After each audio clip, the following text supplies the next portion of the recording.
I love that sound. The sound of two fine, refined, melanated men coming together to discuss hot topics that are burning the zeitgeist of our people. My name is Jonathan Curry, and I am the host with the most. The man beside me is Nate Jackson. Yes, sir. The zeitgeist is extremely hot right now. Oh yeah, so hot, red hot. Johnny, I have a question for you. Actually, I have a question for you. I want to know how you deal with the situation that one of the most famous light skins of all time is in right now. So, say you're hired to be Drake Aubrey Graham's, to be the head of his PR department. How do you move now? What is your move for a situation right now? Great question. The first thing you gotta do is really address the corniness in which you handled the beef to begin. You lost a lot of respect, especially the Heart Part 6. I mean, good God. Getting caught lying in 4K. Yeah, that was bad. With some of the allegations that you had on there, it's just not a good look. Like that, it's one thing to have the fake bravado get exposed by other people, but this is stuff that you've leaned into before. These are corners you've been able to wiggle out of before. There's a playbook that already exists. The thing that you can't wiggle out of is accusing somebody of some horrendous shit and then get caught lying in 4K about it. Yeah, and 4K is extremely literal in the situation because Kendrick just dropped, which is like the 9th installment of ending this beef. The Not Like Us video, which is like an 8K, and just step by step, everything, even a lot of stuff before that. You have Whitney and the kids dancing in the video to him being a fucking pedophile, which it completely throws away the main hitting point you had through the 6 songs that you dropped about him beating his wife or all that stuff. You had Dave Free being the main executive producer of it and the concert. You had him in the fucking same Like Us video. You had fucking what were Drake's main hitting points in the beef? It was the you hit your wife. Dave is the father of your son. Kid. Yeah. There was something. I think there were more that I'm missing. The worst one was the splits. I think this was the beginning of all the problems. Drake should have not been telling Kendrick to drop and give him 50. Very stupid, because when you look into the contract work, Drake is getting the most fucked. Like, I think the amount of information that came out during this beef about Drake's splits, why he has to tour as frequently as he does. I mean, like, a lot of the problems that Drake made were self-actualized problems. Just taking some generic acknowledgement of this and actually, like, listen to Kendrick Lamar's wisdom. He gave him a plan to be like, this is how you can get back. Like, just keep making them hits, like, keep singing them songs, like, making me wave my hands and dance. Like, we have no problems. There are good songs that Drake has made. We can't erase history and not say a decade and a half's worth of this man's career now goes out the window and is nothing. It's not manufactured by him. It's our fault for believing the manufactured industry that Drake sold us to think that it was genuine. Like, and it really started from, if you're reading this, it's too late. I think that during the Meek beef, Meek was trying to address, like, you're not really about this, but then Meek was so bad during that beef that, like, I don't know. Horrendously unprepared for the battle he jumped himself into. 100%. Which to his credit, I can see how Meek didn't think that it would go that way. He saw some shit that he didn't like coming out of somebody who's thought of as one of the greatest rappers, and addressed that on Twitter. Yeah.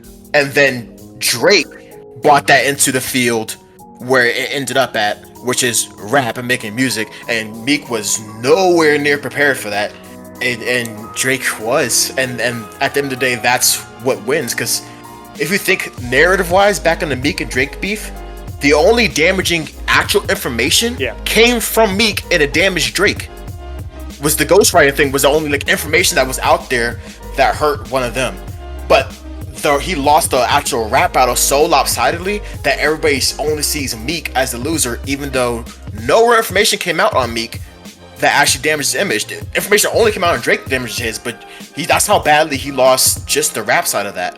Yeah. Going back a little bit to what you said about Drake bringing up Kendrick splits, he actually started with that, with the drop and give me 50 and all that shit. It's super puzzling that he took that route, because mainstream fans might not know the situation that Drake was in with his contract, but Drake not only knows, I mean, Drake obviously knows his own contract, but he also knows that it's out there, because the first person to actually bring up his fucking situation was actually Pusha T. Oh, yeah.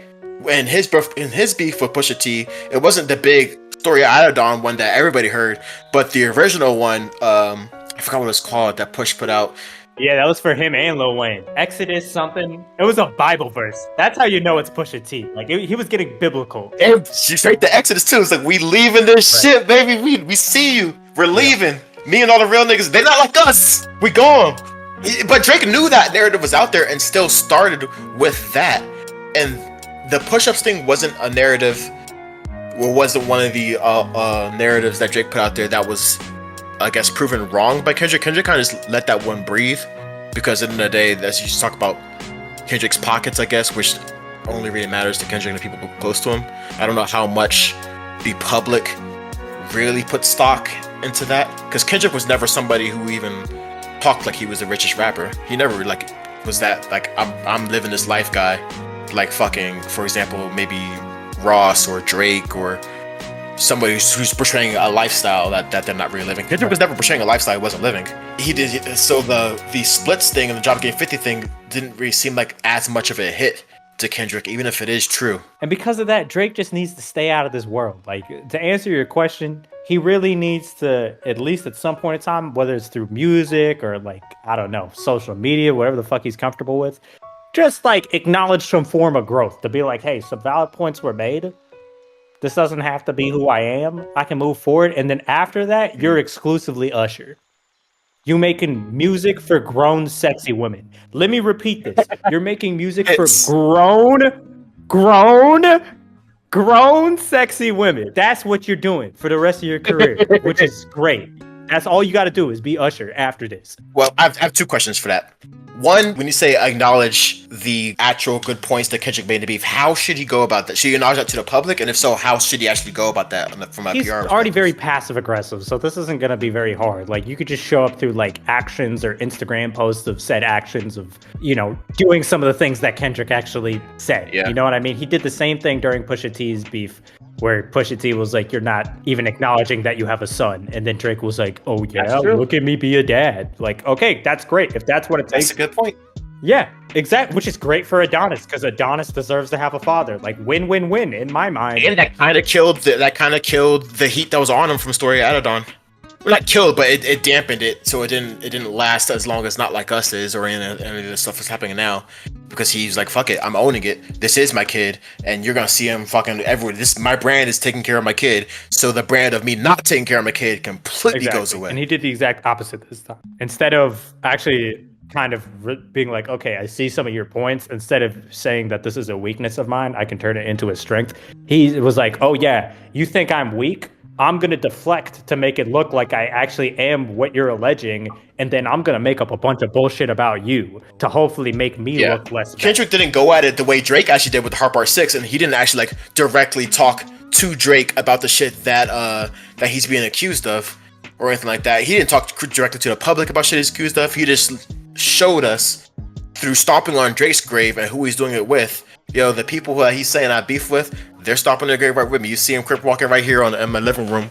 You see Dave Free right with me. You see, they let the public see for themselves the narrative Drake's saying isn't true, without outright telling them the shit you're saying isn't true, because then you come off defensive and it comes off like it is, right, like the Hard Part 6 did.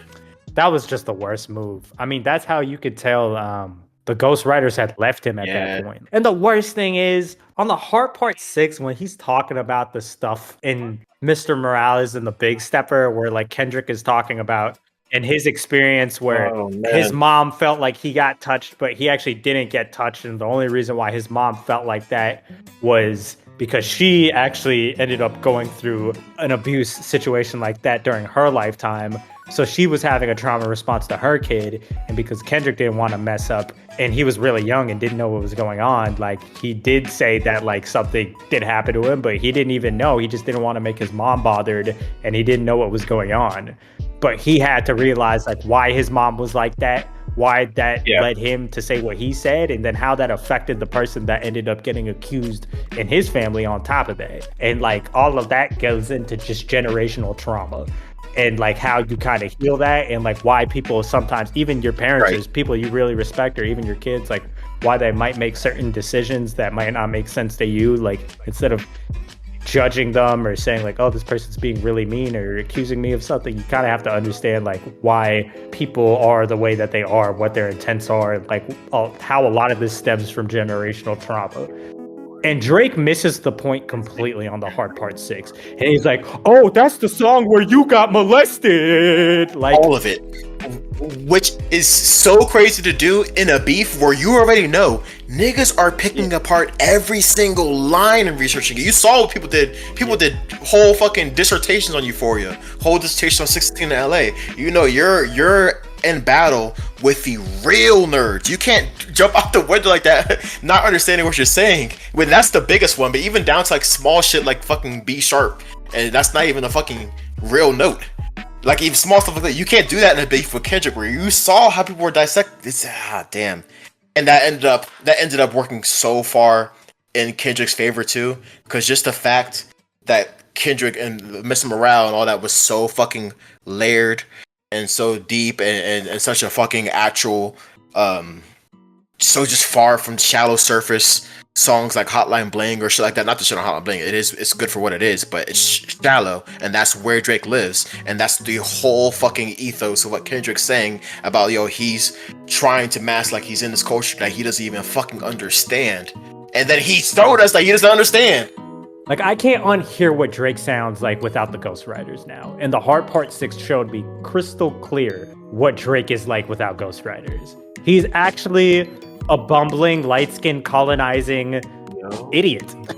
Like, he literally went to Rap Genius, like, the lyrics section for most of Mr. Morale, because for some reason he wanted to have a beef with that album. And then he treated Rap Genius like it was Spark Notes.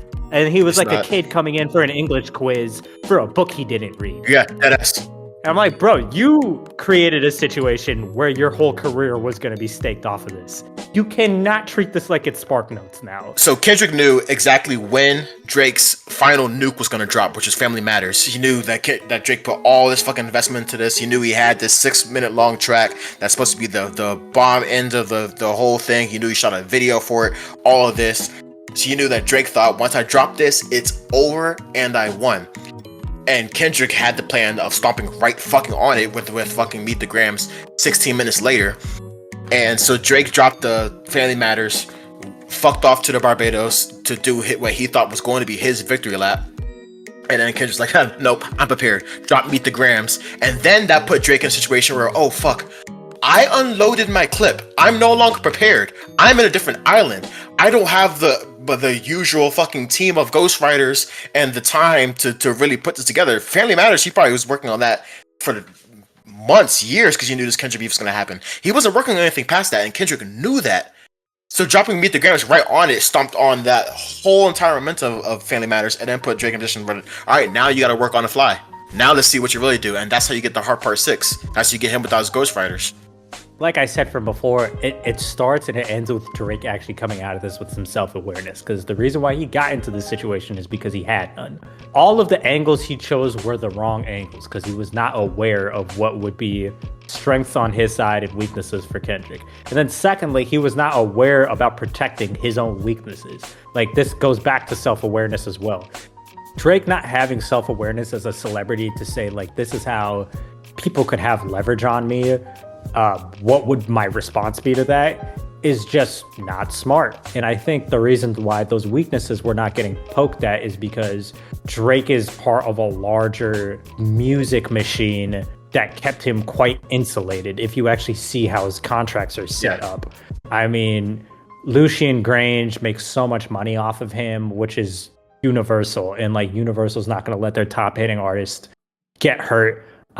There's a really famous interview from the early 2000s where Pete Rosenberg is interviewing Drake very early on, and Drake is trying to talk about, like, you know, his mixtape, and Pete Rosenberg the whole time is like, you're like the first Jewish rapper, like, you don't understand, you're gonna be so marketable, so many people in the industry are gonna be wanting to play your music. Pretty much Rosenberg is saying the whole time, there's so many Jews that work in the music industry, we've never had a Jewish rapper before, like, you're set, you're good, just behind the scenes, lean into your Judaism, you're gonna be okay. And also there's the Cash Money, Young Money part of this as well, right? Like there was so much money that Birdman was making on the side, that Jay Prince was making on the side. If anything was to happen in terms of his reputation, none of it was gonna get out because there was too many interests that were going to make sure it did not get out.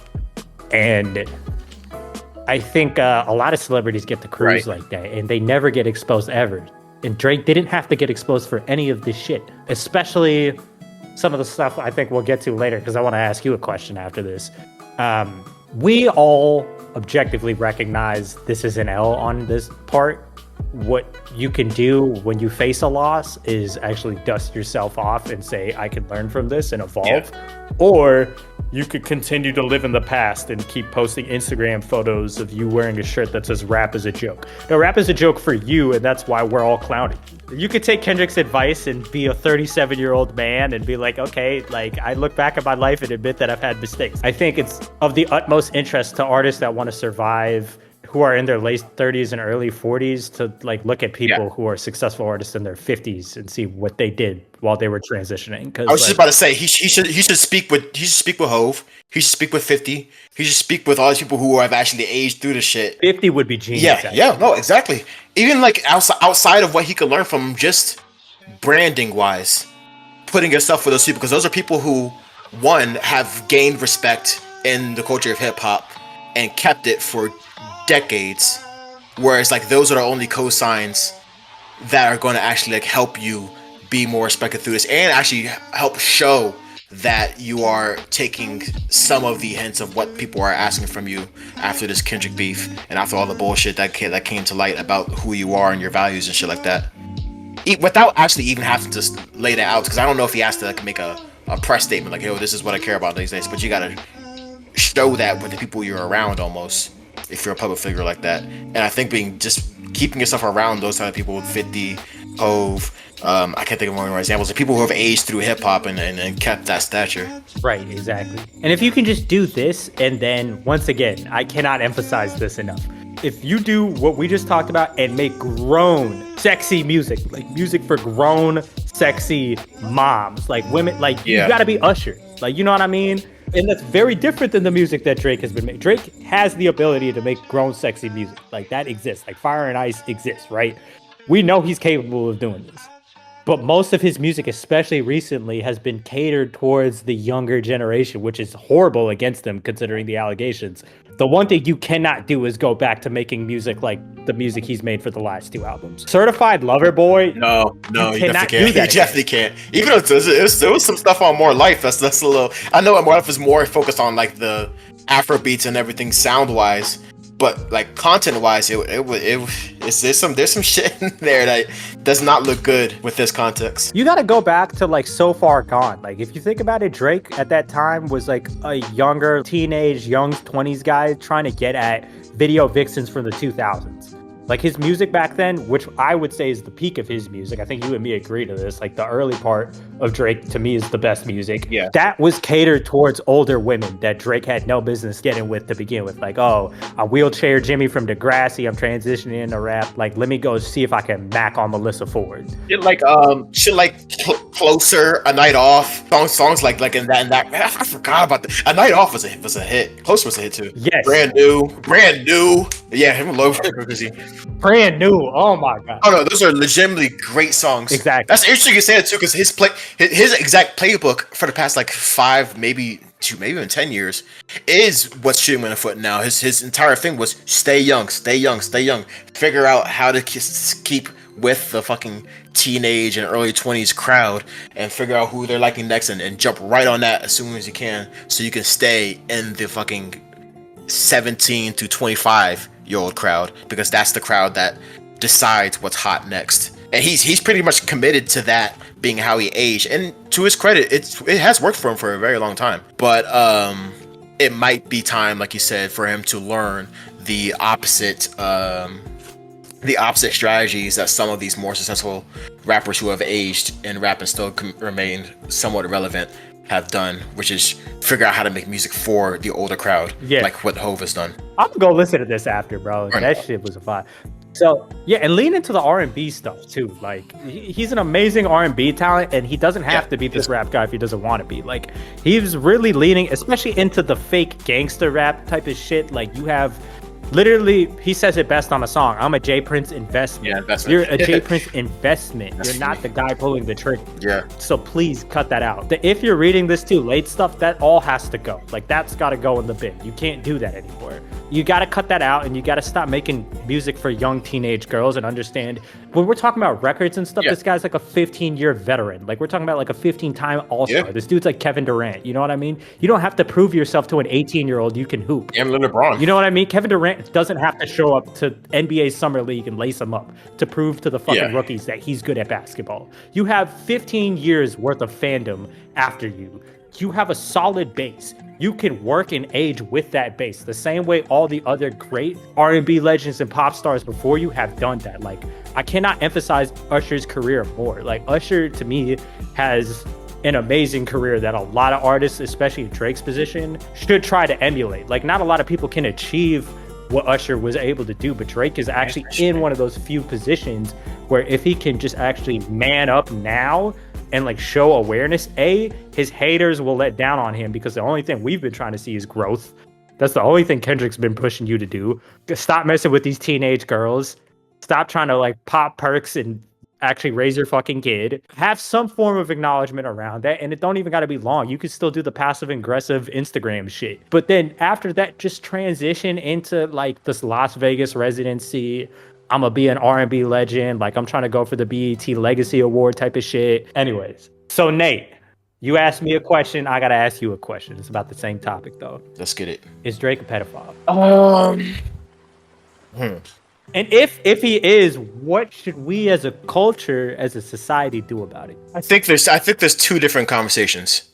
There's actual pedophilia, like having sex with minors, which I don't know. But the other conversation, which I think Kendrick might actually be more alluding to, unless he knows something that I don't, is what he puts out there and the kind of the culture that he perpetuates. Like we got into in our little intermission, the last time that he's put out interlude, quote unquote, video vixen type of music was I think it was Scorpion, maybe, when he had Georgia's interlude. It might be even before Scorpion. It might be More Life or something like that. But she was underage. And you have everything surrounded by who his music has been geared to lately, which we could do before, and kind of on More Life, Teenage Fever. Teenage Fever is sick. He's literally laying out, fucking with a high schooler. And granted, from that perspective, I'm giving it the benefit of the doubt that I gave it the first time I listened to More Life. The first time I listened to More Life, I assumed he's trying to make music for a guy in high school to listen to and relate to. That's what I'm thinking, because I just want to give Drake the benefit of the doubt, because I don't want to believe that I don't want to believe the biggest artist in the world is a possible pedophile. But if you look at that song, there's a lot of more songs too. It's kind of like, I forgot there's another song too.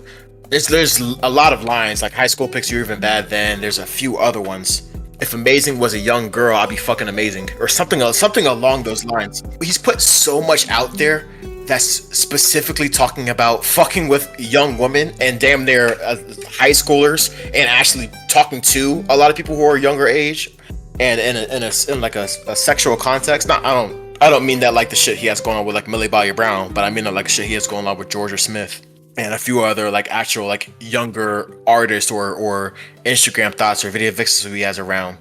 He's more perpetuating the culture that a toxic 17-year-old would have to a lot of women, and that's dangerous coming from a nigga that's damn near 40, who's the biggest artist in the world. It's a little hypocritical too, because we're coming from an era where fucking the era before Drake was, terrible to women in a different way. In a bitches and hoes, you're insignificant as a person type of way, which is bad in its own. But Drake's culture sounds it's a lot more groomy. That's probably a better word. I would feel better calling Drake a groomer than I would a pedophile.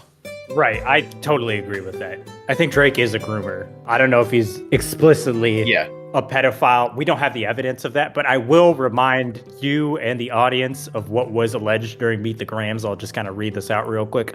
I've been in this industry 12 years, and I'm going to tell y'all one little secret. There's some weird shit going on, and some of these artists be here to police it. They be streamlining victims all inside of their home and calling them tender, which is a wordplay on the word Tinder. They leak videos of themselves to further push the agendas. To any woman that be playing this music, just know that you're playing your sister. Or better yet, you're selling your niece to the weirdos, not the good ones.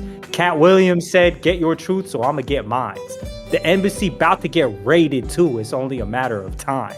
So my interpretation when I heard this on the song, I already said the Tinder play, like my interpretation of this is that there is some form of video leverage, blackmail that is being created by some of these girls that might be, I think, on the 16, 17, 18 side of age. Drake pretty much ships them into their house. Oh. Because a lot of these celebrities, when they actually want to hook up with regular people, they already got to sign NDAs and stuff anyways. Yeah. So I think like Kendrick's kind of alluding to that. And Kendrick might be saying like, yo, they're pretty much shipping them in. There might even be this app. But like either way, Chubbs is finding these girls. Drake orders them in on an app. They mess around. Drake has cameras around the place. He might have blackmail, and then they send him out. And if they say anything, there's consequences. Oh, that's an interesting take. I didn't. I'm still hesitant to put something that hard on somebody without seeing the videos or seeing the actual proof of it or anything like that.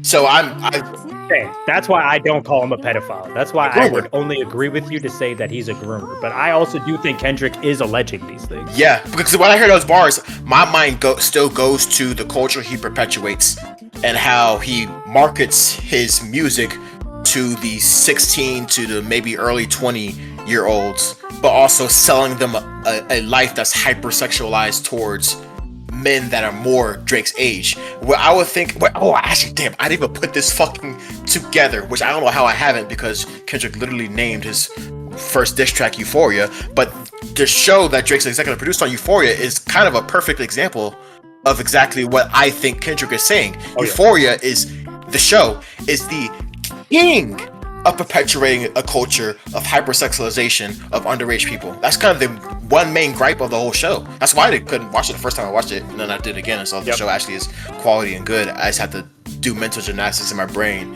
and see these people as college students instead of high school students, because it's still weird to me. But that in general, aside from it being a well-written show, there is still a humongous problem of the super hypersexualization and drug use in minors, which is clearly shown in Euphoria, but also the formula for grooming. Yeah, no, literally, it's more clearly shown in Euphoria, but it's also shown a lot through his music and how he carries himself socially. I think I agree with you a lot more that it's more grooming. Like maybe Kendrick has seen some things behind the scenes that we don't know, but I'm definitely with you in that if we don't have evidence as the general public, like I'm not going to sit here and accuse somebody of that. But I do think that Drake is the most magnified version of a problem that has existed in the music industry for a long time. And I'm talking about before even rap. I have this larger theory that's much bigger than this Drake and Kendrick beef, and is more of a critique of the culture that we as America have created, especially through music, which is that I think music executives strategically find people like Drake and Trey Songz and R. Kelly and prop them up to create a honeypot scheme. Do you know what a honeypot scheme is? Where you lure people into whatever situation you want them to be in through the promise of sex? So pretty much a honeypot scheme in my mind, or the way that I guess I'm using it in this context, is somebody will bring in an individual that has, let's say, certain naughty predispositions, certain flaws that the person in power knows that they can leverage if it's caught on camera, stuff like that. So like in Drake's instance, right, like this is like a pretty pervy guy, like maybe he has some interests on some 17-year-olds. It started with Elvis. Like I think music executives have really been doing this for a very long time. And I think Drake was the highest example of when somebody is high off of fame and has certain music executives will specifically exploit those flaws, put them in environments where they will be their worst self And when they're being their worst self, the music executives will have them be recorded without their consent. So then the next time they go into a music deal, Lucian Grainge will say, you will tour every single year. You will give me X amount of your splits. I will be taking your masters. You're only going to make 5 cents off of every, or 0.05 cents off of every stream. We will be taking the rest of that money. You will be on this 360 deal, even though you're one of the biggest artists and you should have a Taylor Swift-like contract, because I got you caught in 4K with that 17-year-old back at that one party in LA. The Epstein situation. Or what the whole ring Epstein had going on. Yeah. And I think Diddy was trying to do the same thing too. Bingo. Or similar thing. Which that might be how Diddy learned that tactic in the first place. Exactly. And so, like, I think Diddy is an example of this. R. Kelly is an example of this. People don't want to talk about this, but, like, I'm going to say this. I know Tata's probably going to be at my house in less than 24 hours putting a fucking shotgun to my head, but, like, Jay-Z is of the same exact ilk. He made an album with R. Kelly around the same time that R. Kelly's and Aaliyah's situation was happening. And before R. Kelly got at that, guess who was trying to get at that before? Yeah. I'm old enough to have lived through this. So, like, before R. Kelly was going at Aaliyah, Hove was trying to get at that first. And we all know Hove was running the Tyga play on Beyonce when she was, like, 16. Yeah, there's a lot of that, too. But if we're sticking under the context of grooming, I think Drake is a symptom of a larger root problem that we have in the music industry.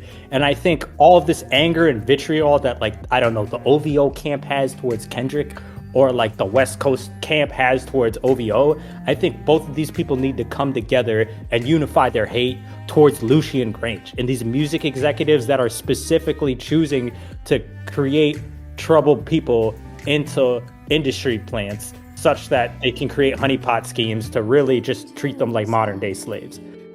Oof. And I think that's a big reason why it takes someone. This is still back to the fucking conversation about the president and shit like that. And this is the reason why that America felt like they needed somebody who was self-funded and outside the system is because of how fucking swamped and nasty the system is. It takes somebody with the funds of a Trump or the freedom funds and I guess magnitude of someone like Kendrick to be able to actually like speak on this actual problem within the industry and not be blackballed from the industry to the point where nobody ever hears from him again. Like, it's literally, I think Kendrick kind of is the only person who could have done that. Yeah, you're right. Because everybody else has to answer to a label. Like, when Universal usually sends you an email, like, you're kind of fucked. Like, Kendrick was in a position where if Universal emailed them, he could just leak the email out and be like, let's laugh at these bitches. They have a cease and desist on my feature on the Future song. Let me expose them instead of getting in trouble for this. Like, Kendrick, because he's an independent artist, he actually does not have to drop and give anybody 50 anymore, including Top. He's not on TDE anymore. Once again, why did Drake not do his research? It's like beyond me. Like, but anyways, because Kendrick is in the position that he's in, he's able to kind of talk about some of these issues and not get completely canceled the way that most people actually would. Because cancel culture is a very real thing, and the people who have the power to cancel are corporations. Yeah. But yeah, it's an interesting point you made about Trump too, and like this whole outside movement that can completely lead to disruptive change, even if it's out of the worst intents. Even though Kendrick and Trump both share this common idea of being these outside forces with a lot of independent pull to change the conversation, I think from a moral standpoint, Trump and Kendrick could not be farther apart. Like, this RNC... all Trump wanted to do was take advantage of the fucked up system. Oh yeah, man. Like, we're seeing it right now. Like, I don't know if you've been watching the RNC the past week, but like, it was interesting. I wanted to see what was going on. Like, I don't have a single horse in this race. I don't claim to be a Democrat. I don't claim to be a Republican. I think both parties have very deep inherent flaws, but I do like to see, I think the Republican Party's at a very interesting time where the past 4 years, they've been going through this transition from the old Republican guard, right? Like I'd say like the Mitt Romney era, right? The John McCain era, if you will. All of those politicians have actually slowly retired over time, and now we're getting these Trump-specific politicians in. So I wanted to see like what what is this manifesting into? And I turned on the RNC just to see what was going on for a little bit. And the first thing that I saw was fucking Amber Rose, like headlining his speech.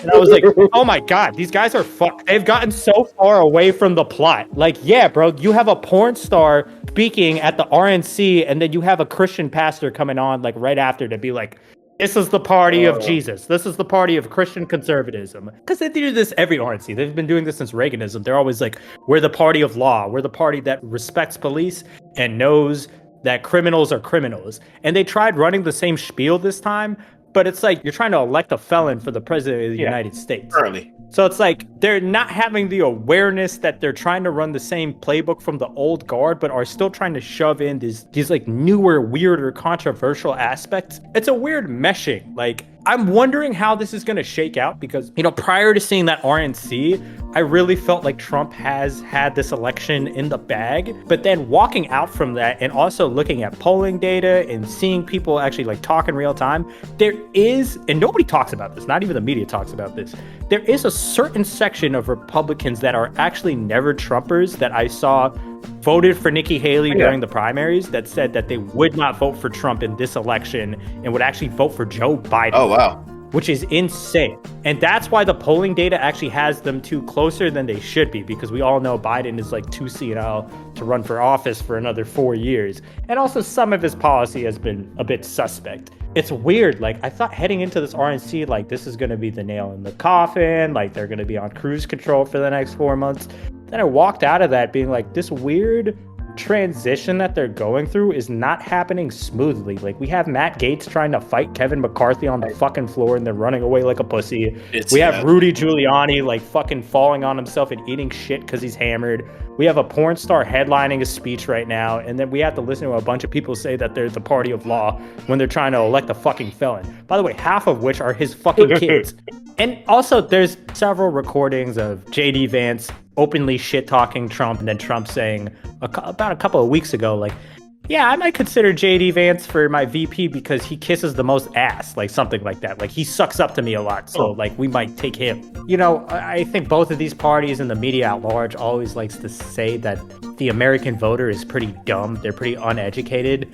But the amount of whiplash that the average Republican voter has seen in the past year has been nauseating. Crazy. Yeah, like they're not dumb enough to experience this amount of whiplashing and backtracking and 180ing to not feel some type of CTE effect from this whiplash. You know what I mean?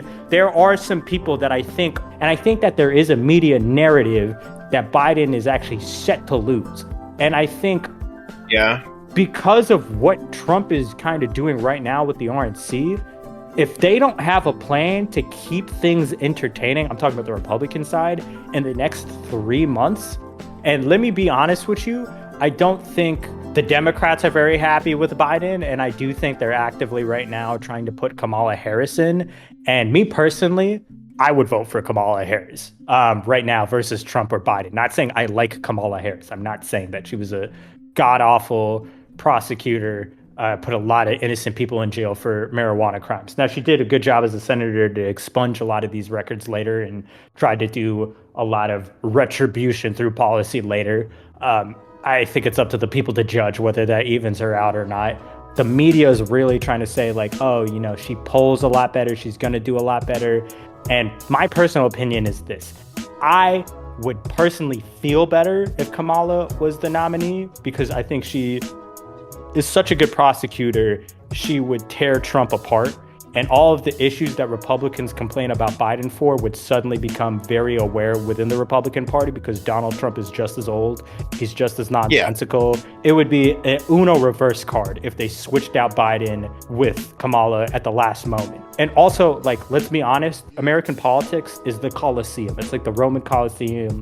It's gladiator. The people want to be entertained. We are a country that thrives on being entertained. We are the reality TV country. So I think the narrative that could spin could be a very interesting one, having this last moment switch out. It's like heading into the final episode of The Bachelorette for the season, and then one of the last two contestants gets switched out with a brand new contestant. Like, people would be tuned the fuck in. And a lot of people might vote for the new person too.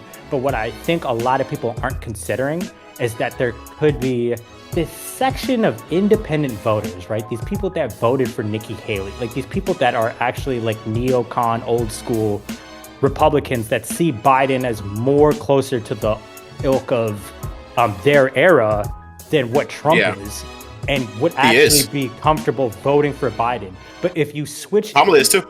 But here's the problem. I actually don't think they would vote for Kamala. That's actually the case that I'm making, that I don't think a lot of people would.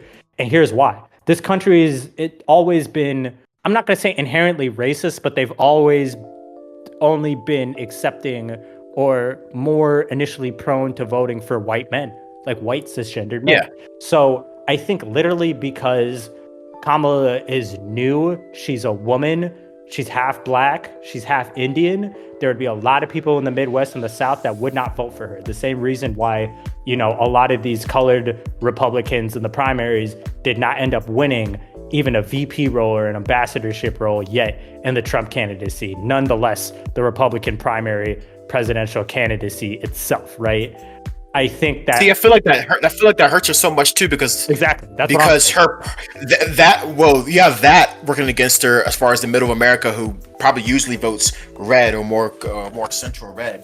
But then on the other side of things, her past really does hurt her on the liberal side of things. Yeah, that's the place where you're going to have to make a calculated risk if you're the DNC and you want to do a hot swap. I feel like that's too much. You have to see it from the DNC's perspective, because it's like, do you go with the guy who you're guaranteed going to lose with and you know you're going to lose 5 months from now? Because see, the DNC's in a really hard position, right? Because it's very public that they're divided right now. Yeah. Like the one thing that we can say with the Republicans is like, you know, they went through this traumatic whiplash. It's disgusting to see. It's really cringeworthy. But at this point in juncture, they're unified. For better or for worse, as gross as it is to see them come together, they have come together at this point. We cannot say that for the Democratic Party. We have never seen this party be so divided right now. We have House of Representatives members, even members of the Senate, governors internally coming out and saying Joe Biden should step down in the past 2 weeks. I've never seen this in my lifetime. Never seen it. And it's conflicting for me because I know it is in our best interest to have somebody who can serve the full 4 years, because Joe Biden, I don't think, due to his age, is even going to be physiologically capable of finishing the job. But at the same time, hot swapping a candidate in and trying to run them is going to be a risk that you have to study before you execute, because if you do it the wrong way, it could actually lead to worse results than even sticking with Biden. That turns people off. Like, there are a lot of good-hearted people in the Midwest and the South that I'm sure have voted Republican before, that voted for Trump in other elections, that might just be fed up with the circus and fed up with the ethics surrounding this guy and would be willing to put up with Biden, but would not, I know for sure, would not vote for Kamala. Like, I feel like those people would not vote for Kamala. Yeah. So that's scenario one, right? You have to either bank on a DNC death march with your own constituents and then hoping to get independent never-Trumpers that probably voted for Nikki Haley, right? And hoping that that barely gets you over the edge where it's like a 51-49% victory. Or there's the second scenario that I was mentioning, which is a path to victory, which is that you hot swap Kamala in and then have to focus on the left. What you're now having to go after is the Bernie bros and the people that feel the most slighted, right, by the prosecution that happened under Kamala's tenure as a district attorney for California. If she can lean into righting those wrongs and then kind of brag up or flex up her senator tenure, which was a great tenure. She did a great job as a senator for California. Some could argue she was a really good DA if the metrics of success, which, by the way, if you talk to most lawyers, this is the metric of success. Yeah, you have to win your case. If you're a lawyer, you get judged by being a successful lawyer if you win your case. So if you're a prosecutor, you have to put the person, you have to prosecute. If you're defending, you have to make sure your client doesn't go to jail. It's very binary. Like Johnny Cochran was a great lawyer, but he got a murderer off. But he kept the murderer on the streets. Bad for society, technically good at what he's supposed to do. And Kamala is like the inverse of that, right? So that's what she was as a DA. Yeah. So this caused a lot of harm, though, right? Like, we ended up having a prison industrial complex that benefited off of mostly men that look like us, like colored people that also look like her, by the way, going to jail for nonviolent small marijuana crimes and serving lifetimes in prison and having to pretty much do slave labor for these ALEC companies and California, Texas prisons, wherever the fuck they got shipped off. Because she was so good of a prosecutor, she would take a state case and then get people federal time. That's how fucked up that was. And then turn around and withhold evidence that clears a lot of people too. Right. But here's the thing. The thing that's working for them right now, especially for Kamala, is her job as a senator and her job as a VP in terms of passing marijuana policy that can actually reverse literally all of the prosecutorial. I don't know if that's the word. But yeah, let's say prosecutorial work that she did. Like all the damage that she did, she has put in place abilities to reverse that by expunging marijuana records currently, which is what they want to do in Biden's second term, is what she'll definitely do for her term as well, because she's taking over Biden's policy. And then also, she was the biggest reason why marijuana currently got reclassified from a Schedule 1 drug, which has federally gotten so many innocent people locked up in jail because it's Class 1. It gets treated as a higher criminal case than cocaine or meth. Now it's Schedule 3, so it gets treated like alcohol or cigarettes. That's a very, very big deal. And then also the banking laws, right? For legal dispensaries in the United States in places like Colorado and California, their businesses were not sustainable and really were running at a loss because they weren't able to get access to banking. Yeah. It was illegal because of the laws. Now they have something in place that allows states that have legally passed recreational marijuana use, and even in medical cases, to have legal banking, legal credit systems so they can do regular business. If you have a good political campaign, if you have good people in place, you can create a campaign that can win the leftover, because then what you're doing is you're banking on the young people vote to actually pretty much fill in the gaps. First of all, you're getting your existing base motivated now. Now it's not a death march like the first scenario that I was mentioning. And then secondly, you have this whole swath of young voters that were so depressed and just weren't going to vote for anybody and were just going to stay home and just watch the apocalypse happen, suddenly want to get up and be like, okay, I actually might go vote for her because it's not Trump or Biden this time. There's a lot of people that might not vote in this election that just did not want these two old men, that will be like, the fact that we have somebody else that is not Trump or Biden, like, I'll go show up and vote for them. See, I agree with a lot of what you said, but I also disagree in a few different points. I think the time for her to focus on that and focus on repairing her image with the left and with and the damage that she caused with her time as a prosecutor and as a DA, I think the time to do that has well long passed. I think the time to do that, or time to repair her image, should have been during this last term, and we should have seen a lot more of Kamala and seen a lot more of her showing that she's learned about the damage she's done and she's working to overturn that. The average public doesn't know any of that. The average public still sees her as all the flaws from before, and I think that that's a big reason why a lot of people won't be voting. I think a lot of people won't be voting not just because Biden and Trump are bad candidates. I think a lot of people feel like Biden, Trump, and association or an extension of Biden being old as fuck, Kamala, are the reasons why I'm not voting. Like myself, I have a huge problem voting for Kamala because of the shit that she's done as a DA and as a prosecutor. And since then, we haven't seen any of her. They kind of pushed her to the side during Biden's presidency when she should have been at the forefront, championing all these things that she's doing to reverse all the damage she's done with the marijuana laws and all the overpopulation of a certain community and the prisons that she's done, and all the shit that she's done since then, and all the shit she's done as a senator. They should have been pumping that.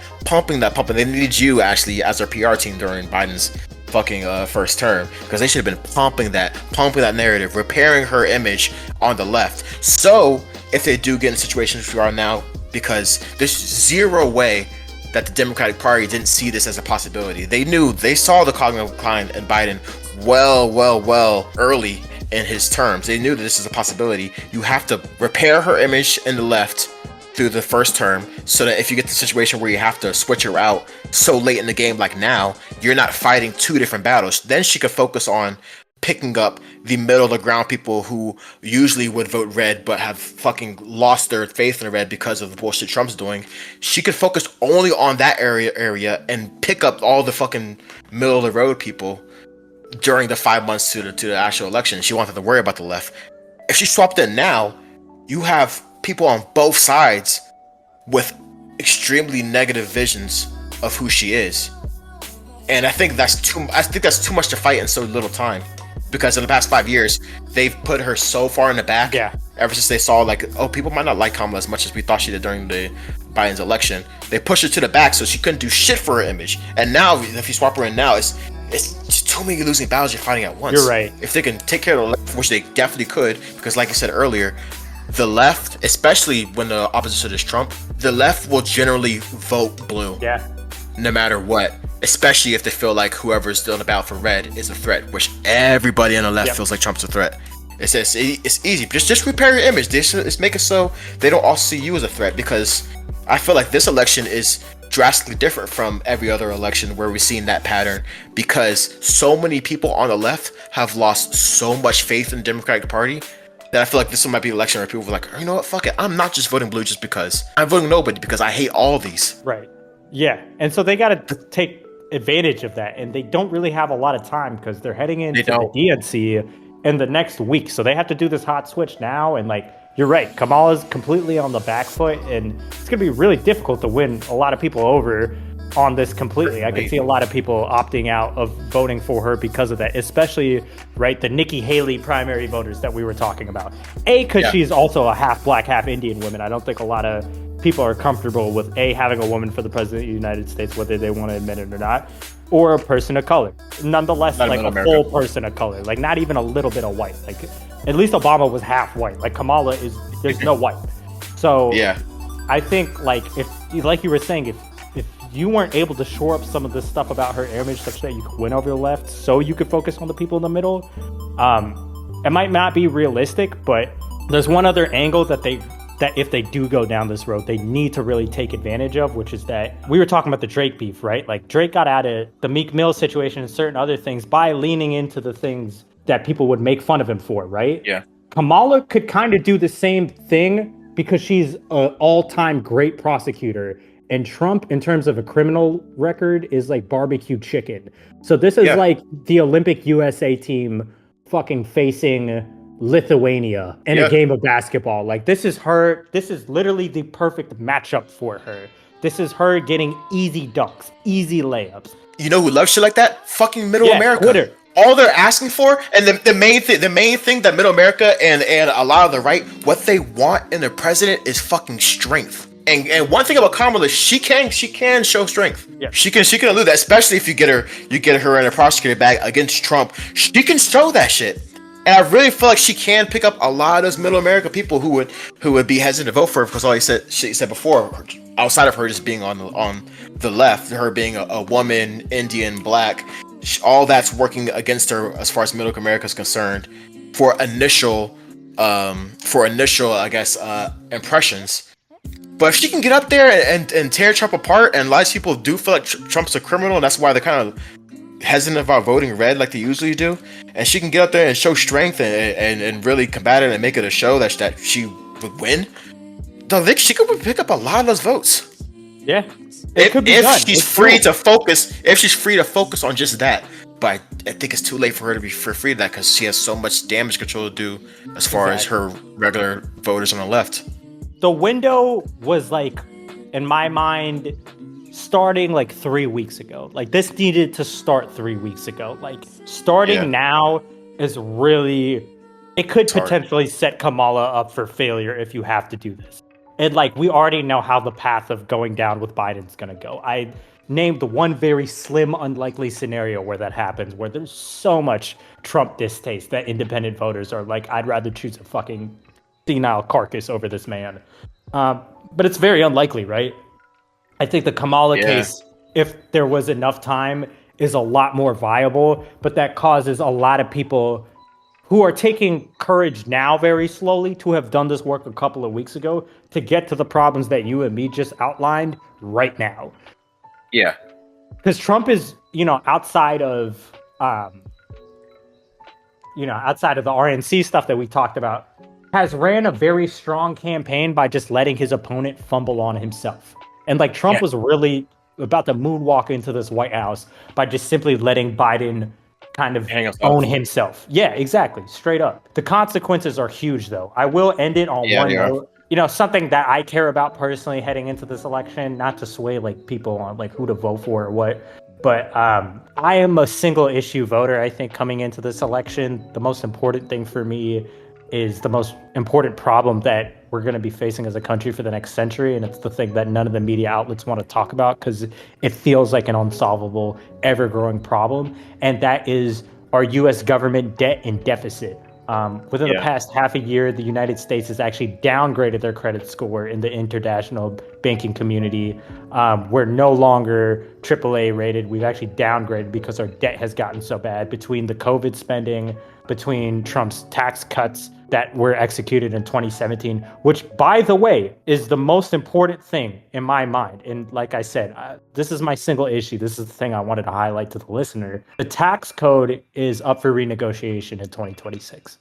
To me, this is the most important thing. Forget about Israel, forget about Ukraine, forget about all this, political, social issues, trans issues, gay issues, all of this stuff. Like, the most important thing to me is this tax code rewrite. We are at the verge of being in the late stage downfall of a world power potentially. And if we don't play certain cards right, we could lose our ability to be the world's reserve currency. Another way to phrase this is that the world usually does most of their trading from country to country using the US dollar.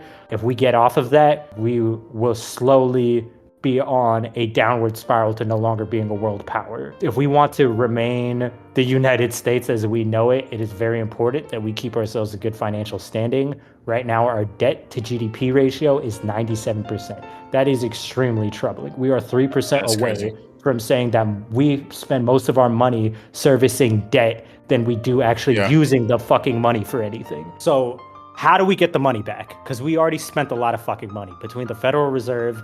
Multiple presidential administrations have spent our money. Congress has spent our money, Republicans and Democrats. At the end of the day, something's going to have to fucking change in this country for us to actually lower our spending and still have a country that can be a dominant world force. My personal opinion is that there's only a couple levers that we could push and pull. I have a very, very large interest in seeing that corporate tax rate go up from the 21% that it's currently listed at. Right now, Trump is proposing to cut it to 15%. He has no plans of making back up the money. Oh, I'm sorry, Project 2025, they do outline. Let me talk about some Trump policy for a little bit. So in Project 2025, which is real, they're not like, Trump can say whatever he wants. Half of his administration fucking made the thing. Project 2025 is a real thing. Everybody should read up on it. I think there's huge ramifications about it getting implemented. Pretty much Trump is proposing the way that we're going to get the money back and make up for the corporate rate taxes being lowered to 15% from 21% is that I will eliminate just huge swaths of the government. So I'm going to get rid of, he proposed eliminating the Department of Education, like just destroying it. Everybody gets fired. No more Department of Education. He proposed removing the FDA. He's proposed moving the national government weather report system. So the government doesn't have an obligation to track weather statistics. These are his beliefs and his administration's beliefs on how they will be able to kind of make the money back up. If we don't have all of these government workers on payrolls and we don't have to do all this bullshit work because other companies are doing that, the money will be saved through that. And then also they're, to be fair, proposing ideas like reducing Social Security or eliminating Social Security as well as Medicare and Medicaid. Some of these things I agree with, some of them I don't. I'm actually a proponent, personally, I'm a proponent of expanding Medicare and Medicaid. I think that healthcare is a huge issue in our country.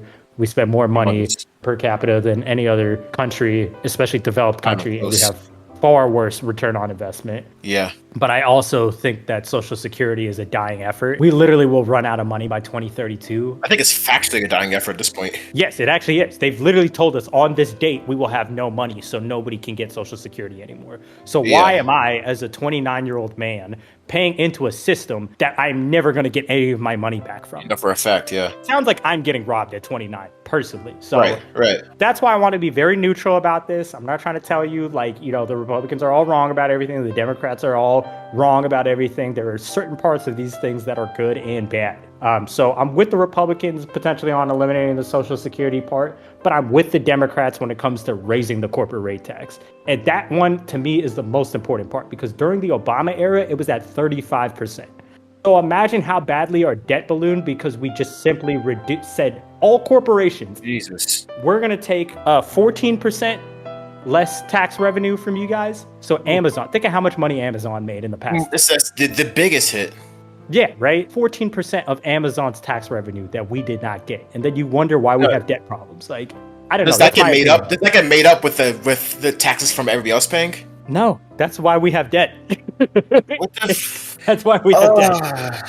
That's why we're in a worse off position than we were. This is stressful. It's almost crazy that the whole election and the whole campaigns of both sides aren't running specifically on that single issue because of how fucking drastic it is to the future of our country. Oh yeah, like just that. Like I said, it should be everything. Why are we talking about abortion? Why are we talking about anything? Why are we talking about anything? We're talking about the future of us as a world power here. Like what? Who fucking cares about trans surgery? Talk only about that. Bingo. I'm so with you. That matters a lot more right now because these trans surgery questions affect maybe 0.7% of the population at large. That's generous too. Us facing a debt spiral is 100% of our problems. That's everybody's problem. All of us. That's everybody's problem. So short-sighted. So we got to get that fixed. We have to get that fixed. I hope whether it's whatever the fuck this new generation of the Republican Party is, I hope they figure that out. I hope Democrats figure this out. And the sad thing is, it's not going to get figured out this election because nobody's fucking talking about it. They're both too fucking scared. Here's the one thing a politician's not going to do is talk about money problems right before they're going to get elected. So these guys are going to shy away from that topic more than anything. But you, the listener, have to do your own independent research and really sit down and think about what are the consequences of my vote. Because at the end of the day, one of these two parties are going to be forced to make a decision on this issue. And how they make that decision is going to affect you, your kids, and the rest of this country for a really fucking long time. So I know there's a lot of social bullshit going on, but I really just wanted to bring up that issue during this election cycle. Please care about this issue. They're too scared to talk about it because they don't have the solution. Nobody has the solution. And if anybody was to propose a solution politically, they probably are not going to win their reelection because that means some benefit is going to have to get cut. Also, a lot of the possible solutions or the things that can help the most, like the aforementioned corporate tax, it hurts the exact people who are lining the pockets of all the media, all the political campaigns, all the corporate tax hurts everybody using the actual what's a word I'm looking for? All the powers to be, I guess, for lack of better terms. Mm-hmm. One quick point you mentioned for Project 2025, and Trump's talking about potentially cutting all of these agencies. There was a president before who spoke very, very publicly about abolishing one specific three-letter agency, and something happens to him. The last president who spoke specifically about getting rid of. I mean, granted, the Department of Education, all these people aren't as scary as who he spoke about now, but still, young John F. Kennedy spoke a lot about disbanding the CIA, and something happened to him.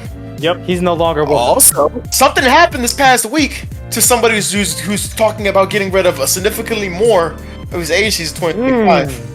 Let's get into it. I'm not saying anything's true. I'm just saying there's a pattern. Brandon, don't you think it's a little suspect how Secret Service was last week? It's a little suspect how Trump was in. He had a rally in an area with literally 3 rooftops, and one of them was completely unmanned. Not even completely unmanned, completely unwatched.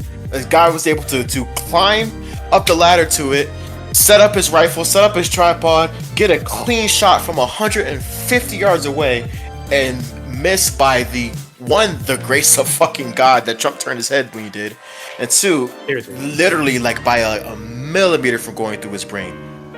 It's insane that was even possible. A 20-year-old kid, wow. and meanwhile you have 17 videos coming up of a whole bunch of people who saw him climb the tower, saw him setting up on top of the tower, clearly saw he had a big ass rifle.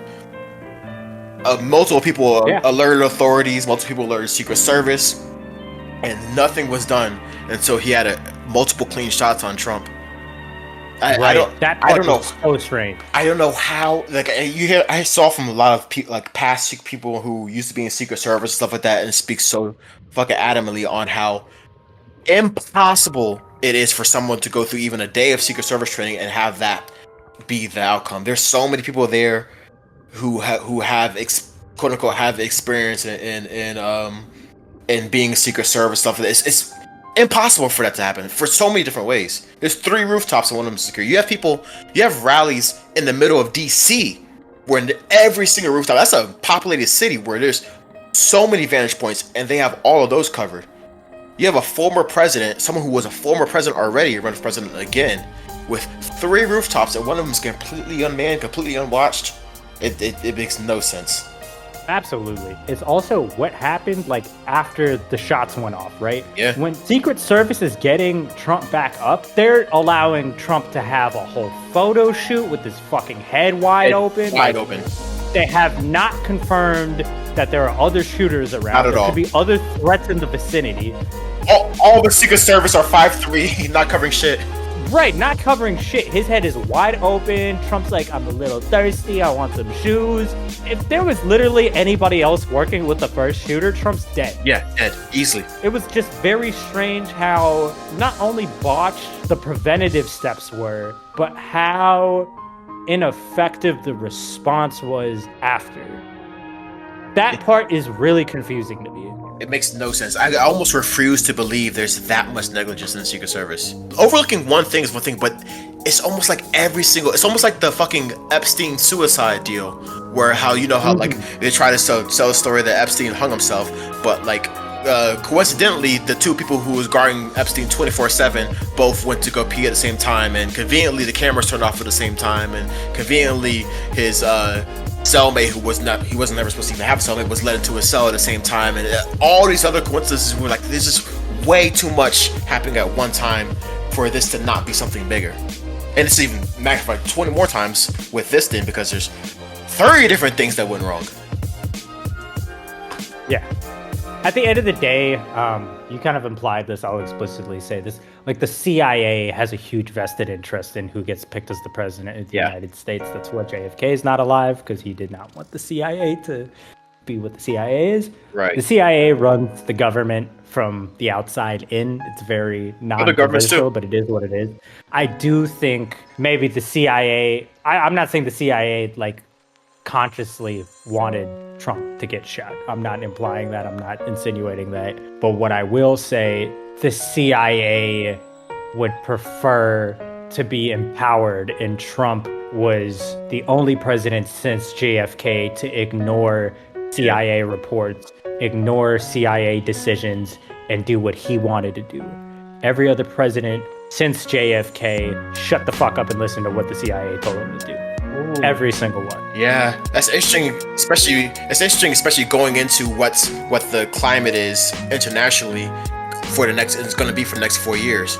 If you have someone at the helm where the CIA feels like they have zero control over during this time where we're funding whatever is happening in Israel, or funding what's happening in Ukraine, and who knows what other fucking proxy wars you have going on, or other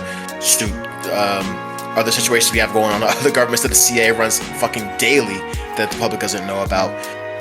And I can see how they would think that this is not the time to have someone sitting in the executive branch who we have zero say over. So yeah, I'll just leave it at that before they come find me. Yeah, don't find me. I'm not saying anything.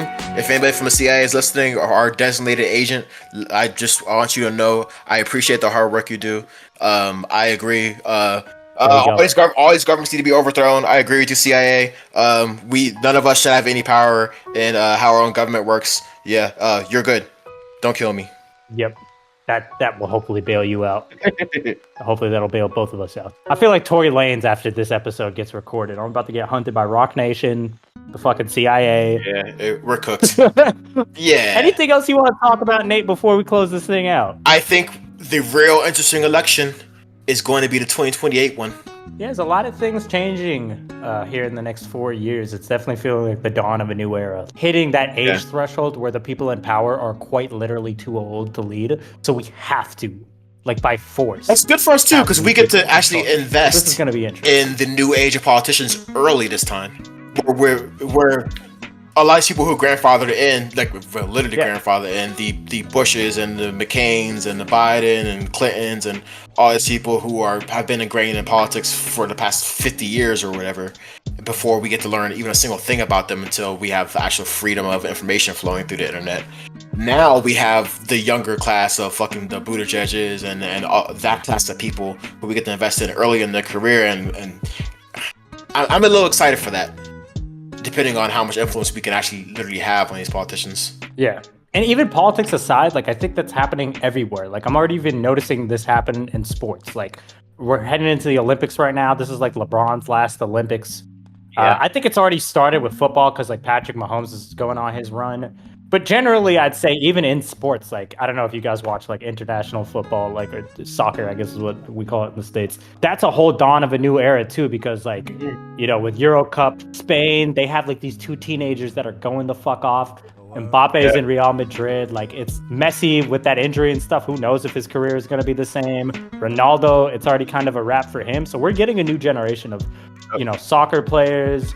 We're getting a new generation of basketball players because it's not going to be. It's really this is like LeBron's last 2 years, and we're going to have a new face of the league. And so we're going to see these guys like Anthony Edwards fight it out with like Luka Doncic, Giannis, all these other guys. Yeah. And it's going to be really fun and interesting. Yeah, Ja, right? Can't sleep on Ja. So it's I'm excited where it's like, it's starting to feel like our time, Nate. Like it's starting to feel like, get these old people the fuck out the way. Like I could actually, like, I know I've been an adult since I've turned 18. I'm damn near 30 now, but it's been 12 years of being taxed like an adult. It's been 12 years of being worked like an adult, but it's not been 12 years of having the power of an adult. Yeah. And I think now it's finally like, it's the beginning of us starting to have our time. And I want that. 100%. Same shit in music and acting too. All the especially you see it big time in acting these days. All the past older generation of box office draws, they're not drawing anymore. The last one left is maybe Brad Pitt, Leo, but they're gonna go soon, and a little bit of Denzel, but they're going soon too. And it's this new age of the Zendayas and the Austin Butlers and the Timothy Chalamet and all the young. They're coming out now. Tom Cruise's era is ending. LeBron's era is ending. Brady's era is ending. All right, with that being said, we might wrap it up here. It's been fun. Thanks for tuning in, y'all. We love y'all. Appreciate y'all.